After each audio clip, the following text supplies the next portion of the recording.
wouldn't let him have that money. That is not a strong legal argument.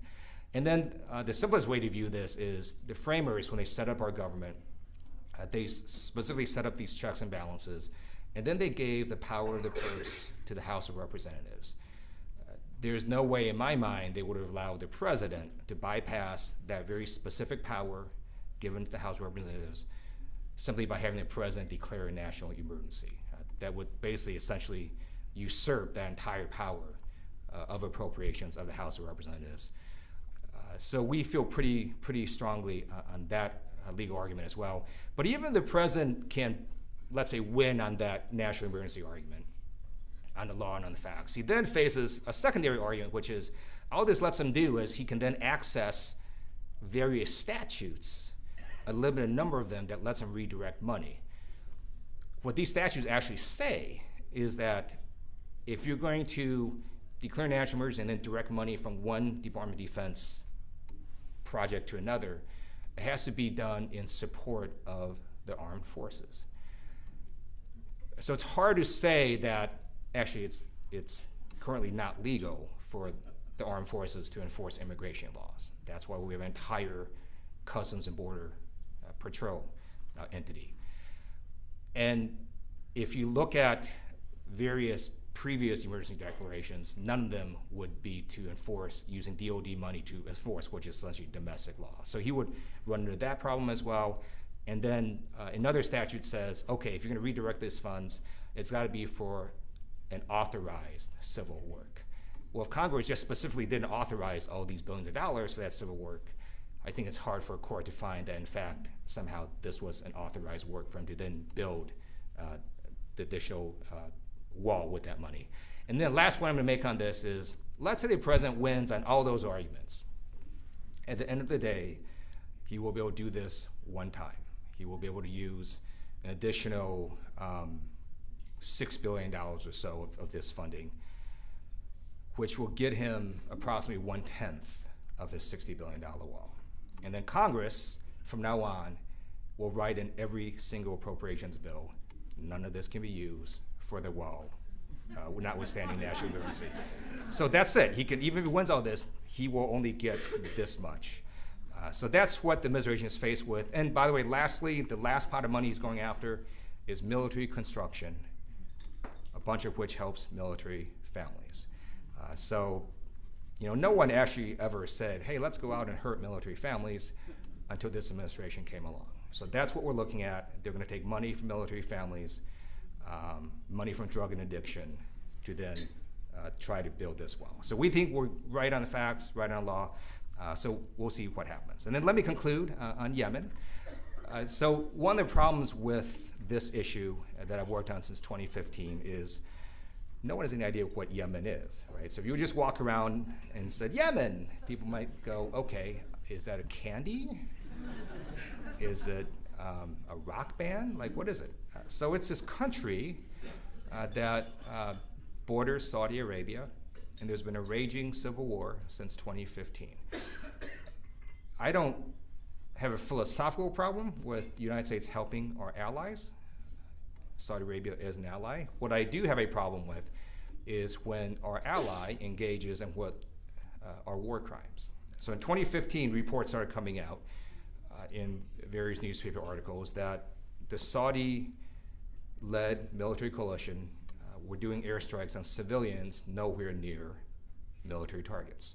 When I was active duty in the Air Force, one of the things I did is I taught the law of war, also known as the law of armed conflict. I would read these articles and I would think this looks like a war crime.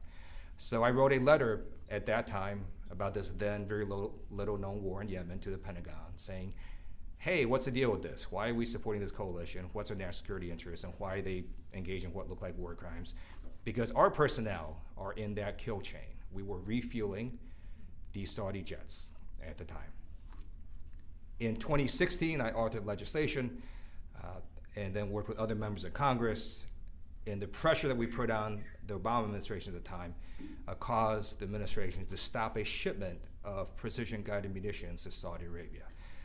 By the way, this is not a partisan issue. This started under a Democratic president. It continues under a Republican president.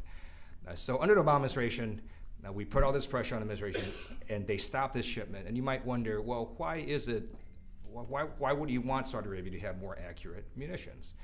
Because it turned out it wasn't that these Saudi jets were trying to hit, let's say, a moving truck and they missed and struck civilians. It turned out they were intending to strike the targets that they intended to strike. So there was this very large funeral in Yemen, all attended by civilians. These Saudi jets came in, struck it, and hundreds of people got killed or were injured. Then the jets came around again and struck the same exact location. So the Obama administration figured out, okay, these are very precise strikes on civilians. So in addition to funerals, they have struck wedding parties, civilian markets, hospitals, schools, and last year they struck a bus holding over 40 kids. And the Saudis publicly came out and said, yes, they intended to strike that bus. We were very pleased we were able to stop that one shipment. Unfortunately, the current administration has reversed. So what we did, or actually what I did last year, is after doing as much as I could through legislation, press releases, press conferences, and so on, I wrote a letter to the Department of Defense Inspector General of the Pentagon. In that letter, I said this is not an action I wanted to take, but I felt like I was just out of options. And it basically asked for an investigation to see if U.S. personnel were aiding and abetting in war crimes. So this was last August, because again, we're refueling these jets that we know are striking civilians, and to me, we're part of the same chain. And under international law and the law of war, you can be guilty of aiding and abetting war crimes. So we launched that letter last August. A few months later, very pleased that the Trump administration announced they are going to stop refueling Saudi jets in Yemen. Hopefully that will stay. And then just 2 weeks ago, we passed off, actually maybe been last week, we passed off the House floor the first time in many years, a war powers resolution that basically instructs the administration to completely pull out of Yemen. So that House resolution is exactly the same thing the U.S. Senate passed on a bipartisan basis last December. So it's our hope that the Senate will now take this and then pass that to the president.